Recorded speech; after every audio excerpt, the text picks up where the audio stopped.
I'm Anita Perry, 32, the backbone of Perry Fashion's supply chain. At our year-end party in Scottsdale with 150 employees watching, my sister, the CEO, stepped to the microphone. Anita apologized to my boyfriend, our sales director, for criticizing his campaign, she demanded. His botched online sale had nearly cost us our biggest clients, and I'd called it out. I refused to grovel. Her eyes narrowed. "You're suspended until you do," she declared, her voice cutting through the crowd. My parents standing beside her smirked. "Know your place," they said in unison. The room erupted in laughter, her allies cheering her on. I felt my stomach twist, but I held my ground. Every eye was on me, waiting for tears or surrender. Instead, I locked eyes with her. "Juk Thoy," I said, my voice steady, and turned for the door. The crowd parted, whispers trailing me. I didn't look back. My sister thought she'd won, humiliating me in our family's empire. My parents thought I'd crawl back. They were wrong. I'd built the system that kept this company alive, and I wasn't done yet. Something was coming, something they'd never see. If you've ever been betrayed by your own blood, you know this sting. Share your story in the comments. Have you faced a family that turned on you? Hit that like button if you're with me. Stick around. This is just the start. 5 years ago, I poured my heart into building Perry Fashions from a single store.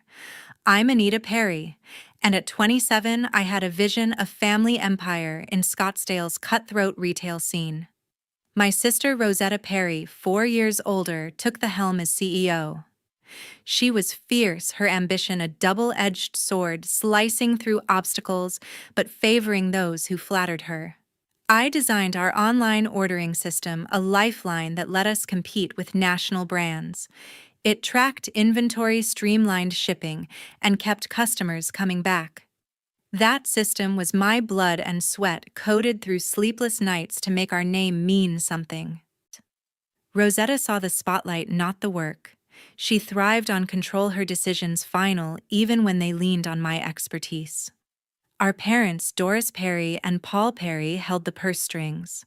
Mom and Dad cared about profits, not process, and they adored my sister's knack for closing deals. They'd nod at my reports, but save their praise for her presentations. I didn't mind at first. We were a team, or so I thought. Then her boyfriend, Jonah Boyd, walked in. She hired him as sales director, a role he wasn't ready for. He had charm, sure, but no grasp of retail logistics.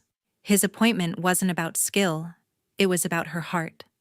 I leaned on my assistant Nellie Scott, who'd been with me since our first store. She was sharp, loyal, and caught details I missed. Nellie warned me early that Jonah's flashy ideas might outshine my steady systems. I brushed it off, trusting family ties. But cracks formed. Rosetta started bypassing me in meetings, her boyfriend pitching half-baked plans that ignored my data. Mom and Dad backed them, their eyes on quick wins. I felt trapped, my role shrinking in the empire I'd built. The deeper we grew, the more I sensed a shift. Rosetta's choices favored her inner circle, and Jonah's presence tilted the scales. He'd stroll into my office, tossing out suggestions that echoed my own, then claim them as his. I'd spent years perfecting our supply chain, but my voice was fading. Nellie saw it too, her quiet glances urging me to push back. I wasn't ready, not yet. I kept my head down, tweaking the system, ensuring orders flowed smoothly. But every ignored email, every sidelined idea tightened a knot in my chest. My sister wasn't just leading, she was reshaping our legacy to fit her vision. Jonah's influence grew, his confidence unchecked. He'd pitch bold campaigns promising growth while I scrambled to make them work. Rosetta aided up her trust in him, blinding her to his gaps. Mom and Dad, dazzled by his charisma, started questioning my methods. "Why can't you be more like him?" Dad once asked, his tone sharp. I swallowed my reply, but the sting lingered.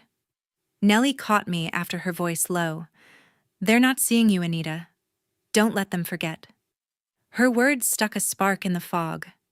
I began noticing patterns. My sister's decisions leaned on Jonah's input even when it risked our bottom line. She'd override my warnings about overstocking, trusting his gut over my numbers. Mom and Dad nodded along their faith in her absolute. I wasn't invisible, but I was expendable. The system I'd built kept us afloat, yet my role felt ornamental. I'd walk through our flagship store racks brimming with designs we'd fought to launch and wonder if I'd become a ghost in my own dream.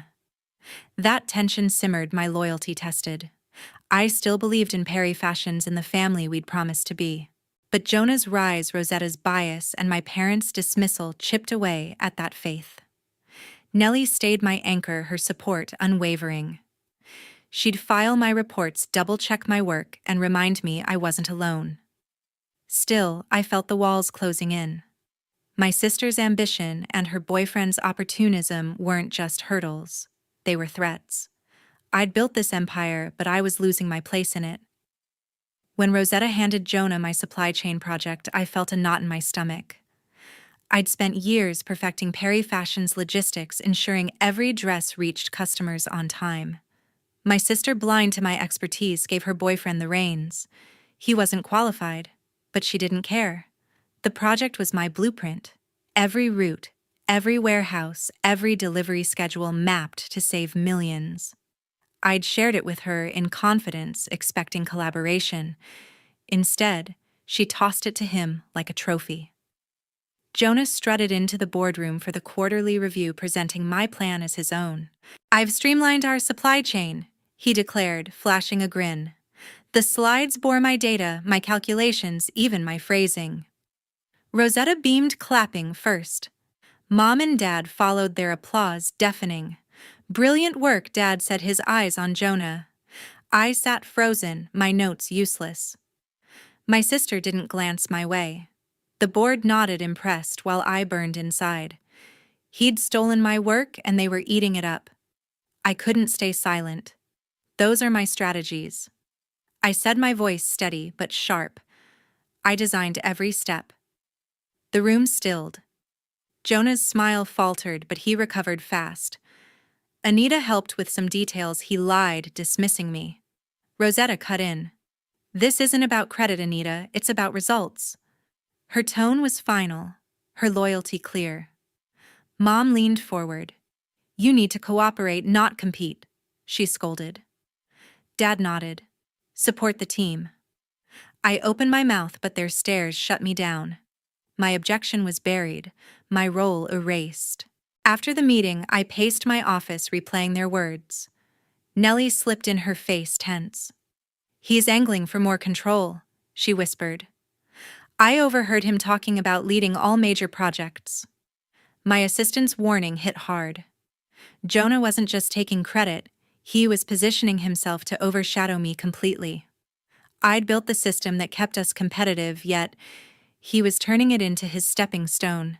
Nellie's loyalty grounded me, but doubt crept in. Was Rosetta complicit? Or just naive? Her trust in him felt like a betrayal. I dug into Jonah's implementation, searching for flaws. His version of my plan was sloppy routes.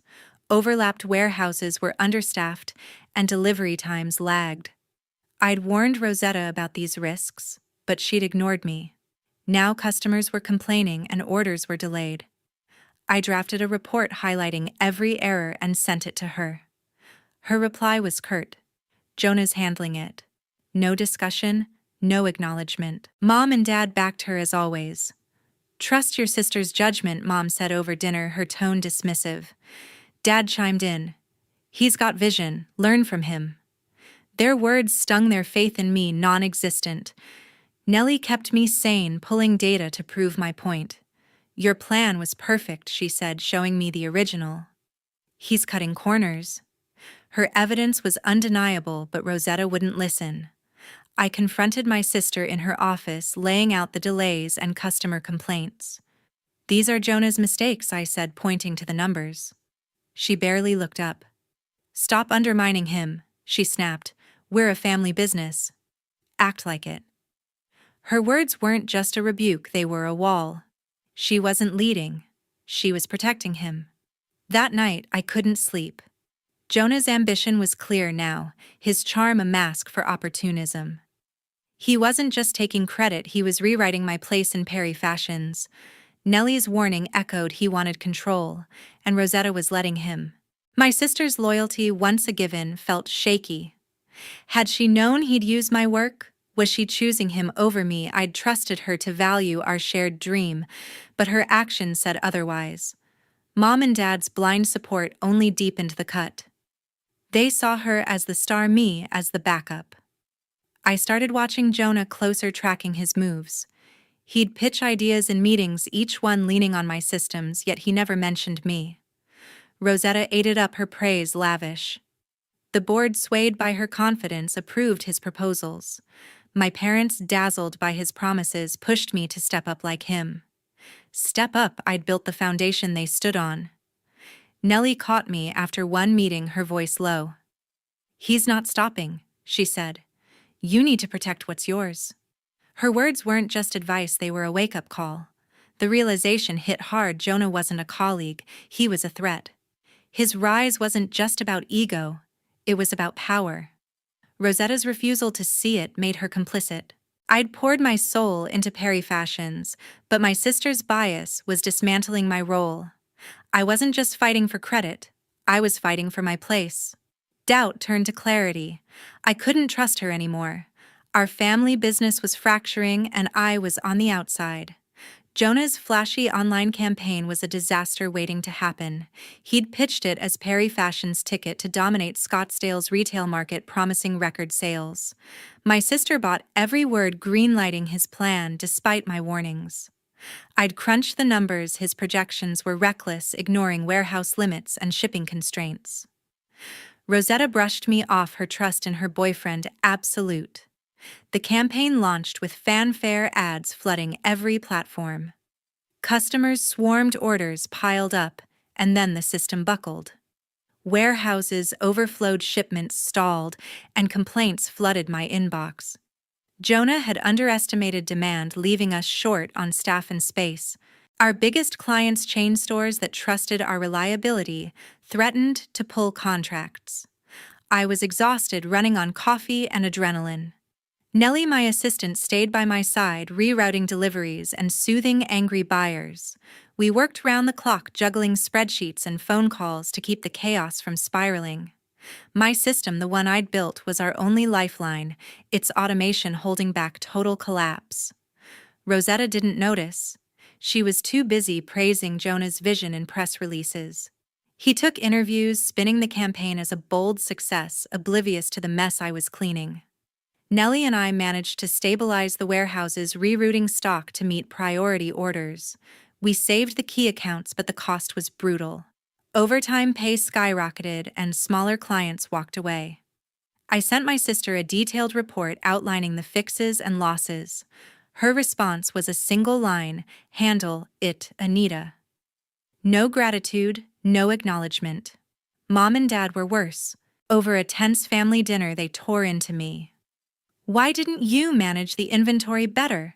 Mom demanded, her fork jabbing the air. Dad piled on. "This is on you, Anita." Poor leadership. I stared, incredulous.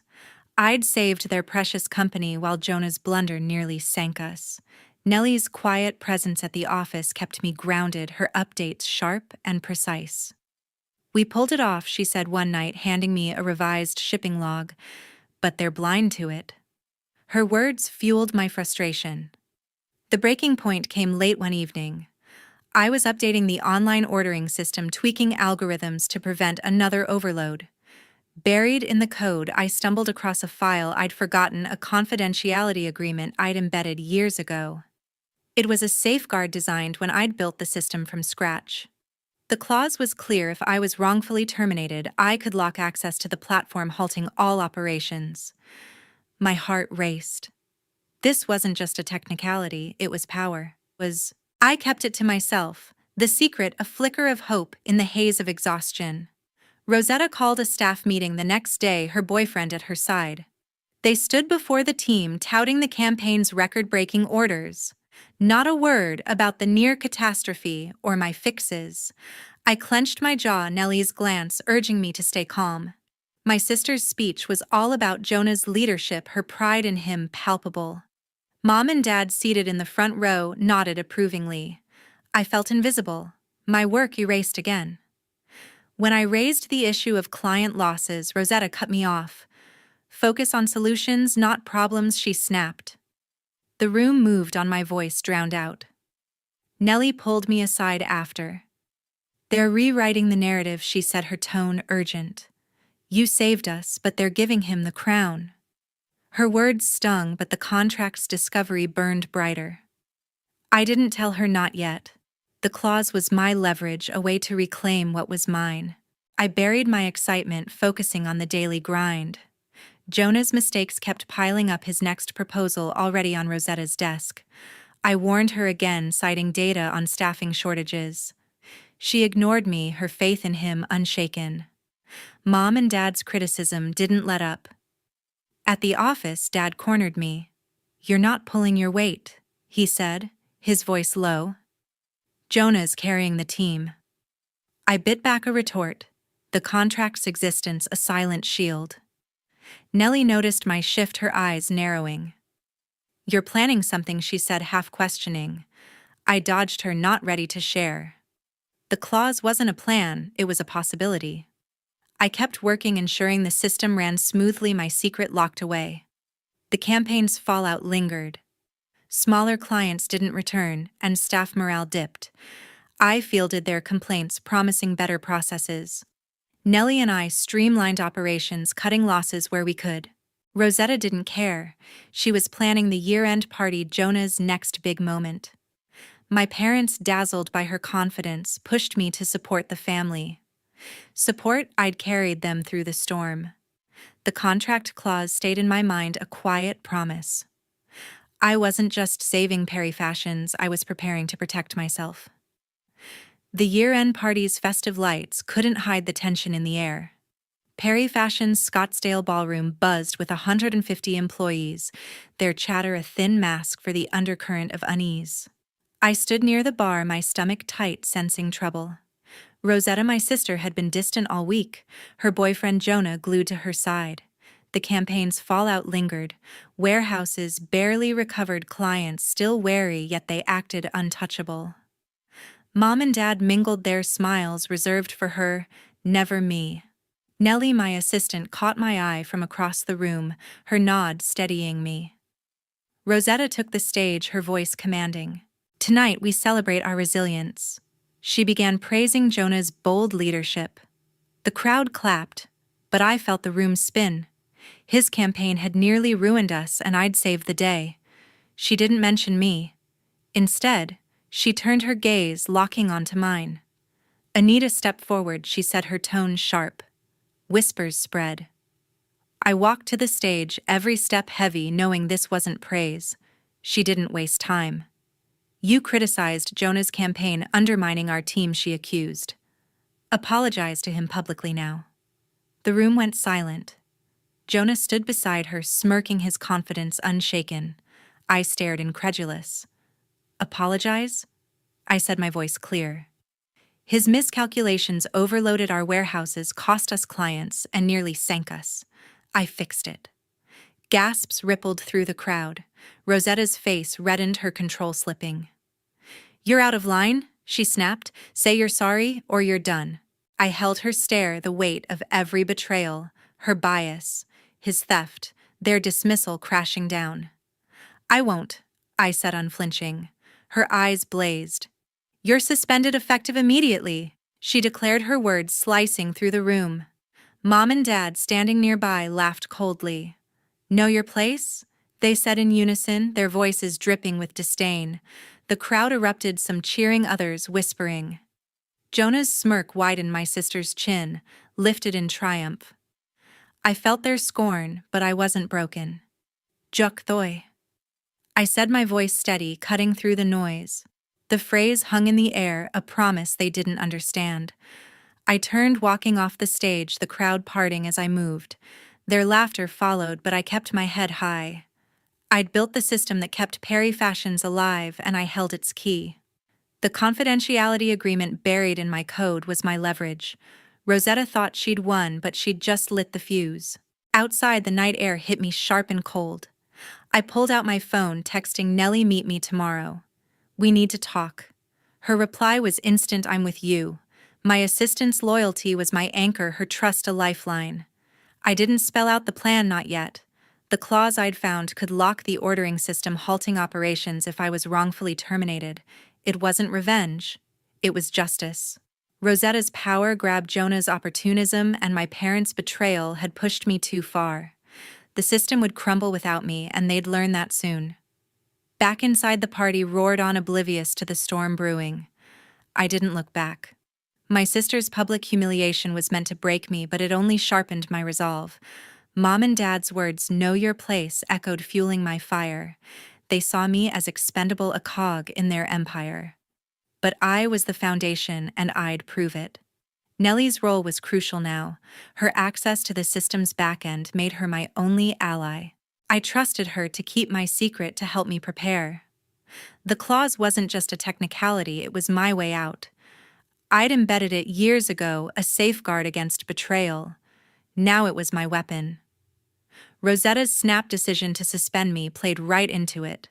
Wrongful termination, she'd handed me the trigger. I wouldn't act rashly. I needed Nellie's help to ensure every step was clean. The system's collapse would hit hard: orders, frozen clients, lost revenue, stalled. They'd beg me to fix it, but I'd be ready with terms. As I drove home, my mind raced. The party's laughter, Rosetta's fury, Jonah's smirk, they thought they'd crushed me. They were wrong. I'd spent years building Perry Fashions, pouring my soul into every line of code, every delivery route. They'd taken it for granted, erased my worth. Now I held the power to remind them. Nellie's message buzzed again. "Tomorrow, 8 a.m., usual spot." I smiled, the first spark of hope in weeks. The fight wasn't over, it was just beginning. Sunrise brought chaos to Perry Fashions as orders froze on every screen. The online system, the backbone of our Scottsdale retail empire, was dead. Warehouses stood silent, deliveries stalled, and customer complaints flooded the phones. Employees scrambled, their panic palpable in the open plan office. I wasn't there to witness it. I was at home, sipping coffee, my phone buzzing with Nellie's updates.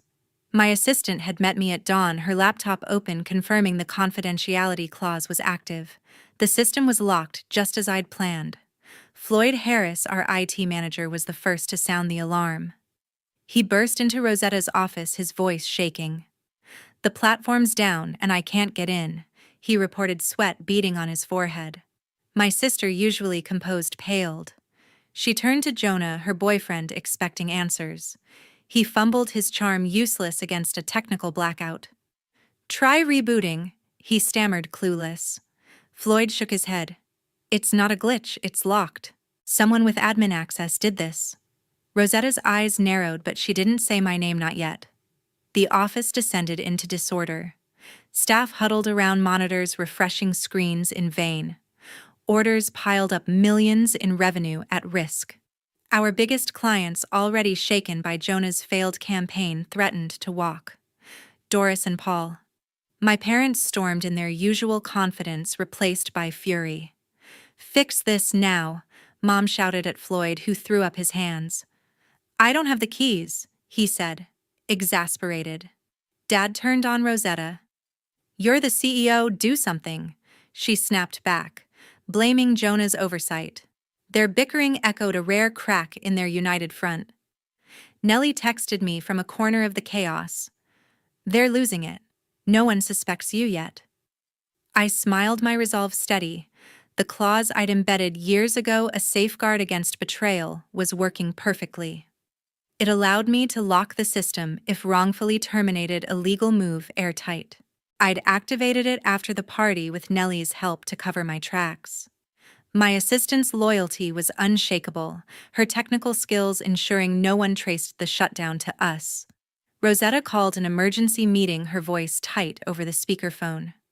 Jonah sat beside her, silent, his earlier bravado gone. Floyd reported no progress, his team locked out of every database. Mom and Dad, red-faced, demanded answers. "Who has admin access?" Dad barked. Floyd hesitated.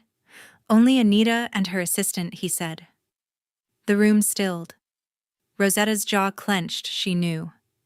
Jonah tried deflecting. Maybe it's a hacker, he suggested weakly. No one bought it. The truth was closing in. Beulah Carter, our company lawyer, was summoned. She arrived, her briefcase heavy with contracts. Rosetta thrust the system's documentation at her, demanding a workaround. Beulah skimmed the pages, her expression grim. There's a confidentiality clause, she said, her voice calm but firm. Anita embedded it when she built the platform. If wrongfully terminated, she can legally lock access. Suspension without cause qualifies. Rosetta stared, disbelief turning to rage. She planned this, she hissed. Beulah nodded. It's ironclad. She's within her rights. Panic turned to desperation. Rosetta grabbed her phone, dialing me. I let it ring, savoring the moment. When I answered, her tone was a mix of fury and pleading. Anita, unlock the system, she demanded. You're killing the company. I stayed calm, my voice even. I'll consider it, I said. Set up a board meeting. We'll discuss solutions. She sputtered, unaccustomed to bargaining. This is blackmail, she shouted. I didn't flinch. It's business, I replied, hanging up. Nellie's next text confirmed it, board meeting scheduled tomorrow. The office remained paralyzed. Customers raged online, their complaints trending. Suppliers, unpaid, halted shipments. Jonah, scrambling to save face, pitched temporary fixes, manual orders, paper logs. They failed spectacularly, the staff overwhelmed. Mom and Dad's blame game intensified. You trusted him. Mom accused Dad, pointing at Jonah. You pushed her out. Dad shot back, glaring at Rosetta. Their empire built on my system was crumbling, and they had no one to turn to but me. Nellie kept me updated, her messages a lifeline. They're begging staff to stay calm, but it's chaos. I trusted her to stay discreet. Her role in the shutdown our secret. Beulah's confirmation of the clause's legality was my shield. No one could touch me. Rosetta's call had been her first surrender, but I wasn't done. The board meeting would be my stage, a chance to reclaim what was mine. I'd built Perry Fashion's foundation, and they'd learn its true cost. As night fell, the crisis deepened. Social media buzzed with customer fury, the company's stock plummeting. Rosetta, Jonah, and my parents were trapped, their confidence shattered. I sat at my desk reviewing the clause's details, preparing my terms. Nellie's final message came through. They're scared, Anita. You've got them. I nodded, my path clear. The boardroom would decide everything, and I held the key. I stepped into the boardroom with a calm I hadn't felt in years. The air was thick, the long mahogany table surrounded by tense faces. Rosetta, my sister, sat at the head, her eyes bloodshot from sleepless nights. Jonah, her boyfriend, slumped beside her, his usual swagger gone. Mom and Dad, their confidence shattered, avoided my gaze. Emmett Walsh and Aidan Nguyen, board members who'd quietly backed me, nodded subtly as I entered. Nellie stood by the door, my assistant's presence a silent anchor. The system's lockdown had brought Perry Fashions to its knees, and I held the key. Rosetta spoke first, her voice strained. Unlock the system, Anita, she demanded, clutching a stack of complaints from clients. You've made your point. I leaned back, my expression steady. My point, I said, is that I built this company's foundation and you threw me out. Her jaw tightened, but she had no reply. Jonah shifted, muttering, This is sabotage. I ignored him, turning to the board. I have terms, I said, my voice cutting through their silence. Emmett, a sharp-eyed veteran of retail, leaned forward. Let's hear them, he said, his tone neutral but curious. Ada, a financial strategist, nodded, her pen poised over a notepad. They'd grown frustrated with Rosetta's favoritism and Jonah's failures, whispering their support to Nellie weeks ago. I laid out my demands.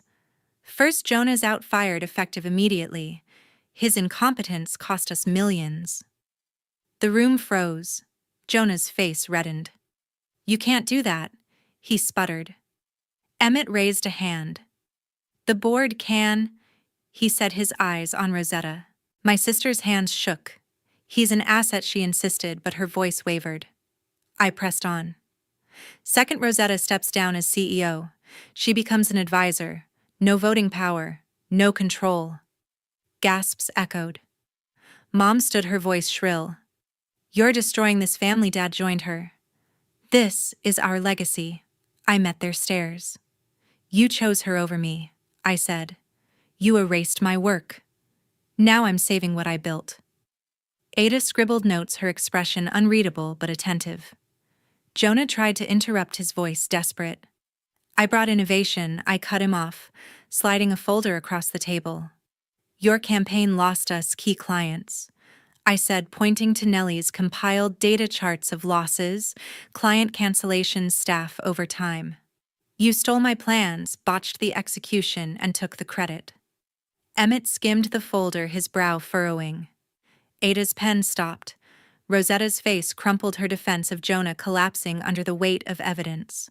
Beulah Carter, our lawyer, entered with the confidentiality clause in hand. Anita's lockout is legal. She confirmed, her tone matter of fact. Wrongful suspension triggered it. The board can reinstate her or face ongoing losses. Rosetta's eyes darted to Mom and Dad, seeking support, but they were silent, their earlier bravado gone. Emmett spoke, his voice firm. We've reviewed the financials. The company's bleeding. Anita's system is irreplaceable. Ada nodded. Her terms are reasonable given the mismanagement. The vote was swift. Emmett and Ada raised their hands for my demands, outnumbering Rosetta's allies. Jonah was fired, his termination letter handed over by Beulah. He stood, his face a mix of rage and humiliation, and stormed out the door, slamming behind him. Rosetta sank into her chair, tears streaming, her reign over Perry Fashions ended. You've ruined everything, she whispered, but I felt no pity. She'd chosen him over me, over the company I'd built. Mom and Dad sat powerless, their legacy slipping away. How could you? Mom choked, but I didn't waver. You told me to know my place, I said, my voice steady. This is it. Dad looked away, his silence an admission of defeat. The board moved to my final demand: control of Perry Fashions. Emmett proposed a new management team with me overseeing the transition. You've proven your value, he said. Ada agreed. The company needs stability. I accepted, but with a condition: I'd step back once the team was in place. The system was unlocked within hours, orders flowing again. I appointed Nellie to lead the interim tech team, her loyalty rewarded. The board approved a new CEO, a seasoned outsider untainted by family drama. Rosetta, now an advisor, left the room without a word, her spirit broken. Mom and Dad followed, their influence gone. The company I'd poured my soul into was safe, but it no longer felt like home. As I walked through the office, employees whispered, some nodding in respect, others wary. Nellie caught up, her eyes bright. You did it, she said, her voice low. I smiled faintly. We did it, I corrected. The victory was mine, but it was hollow. I'd reclaim my worth, but the cost was my family. I prepared to leave my role in Perry Fashions complete. The future was mine to shape, free from their shadow. Walking away from my family was the hardest choice I ever made. After the boardroom showdown, I cut all ties with Rosetta, Mom and Dad. No calls, no apologies, no reconciliation. Their betrayal, years of dismissing my worth, favoring my sister's boyfriend, erasing my contributions, left scars too deep to heal. I left Perry Fashions behind, its new management thriving without their interference. My future lay elsewhere, and I was ready to build it.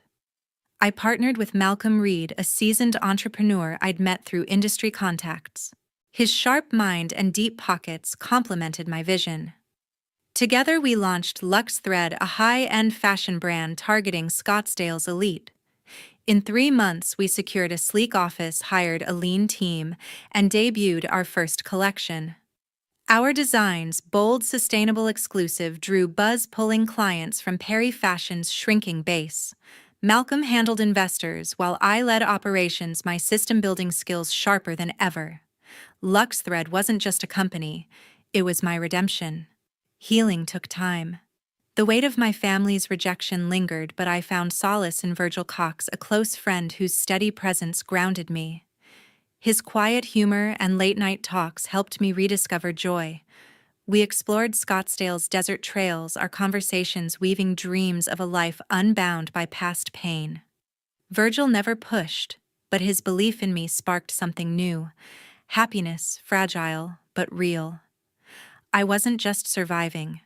I was rebuilding myself piece by piece. Rosetta's fall was stark.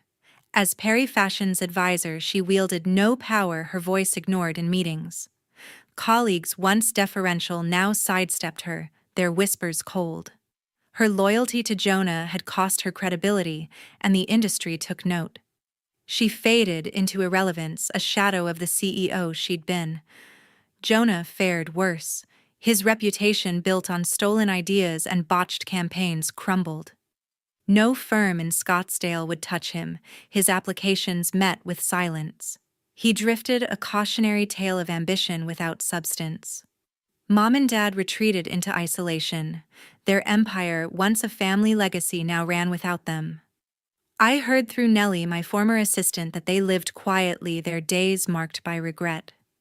They sent letters pleading for forgiveness, but I left them unopened. Their words, "Know your place," still stung, a reminder of their choice to side against me.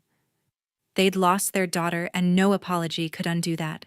LuxThread grew its success, a testament to my resilience. Our second collection sold out, and national retailers took notice. Malcolm and I planned expansion, eyeing markets beyond Arizona. Nellie joined us, her tech expertise shaping our online platform. She thrived free from Perry Fashion's chaos. Virgil, ever supportive, celebrated each milestone, his pride in me unwavering. I stood taller, my confidence no longer tied to my family's approval. Looking back, I saw the cost of their betrayal and the strength it forged in me. I'd built Perry Fashions only to watch it twisted by their greed. Leaving wasn't just escape, it was liberation. I learned to trust my worth, to stand firm against those who'd diminish me. The industry respected me now, not as a Perry, but as Anita, the woman who'd turned pain into power. My story carries a truth I want to share. Independence is hard-won, but it's everything. Don't compromise for those who betray you, family or not. Believe in your value even when others don't. I walked away from a legacy to build my own, and I'd do it again. The scars remain, but they remind me who I am, a woman who chose herself and never looked back.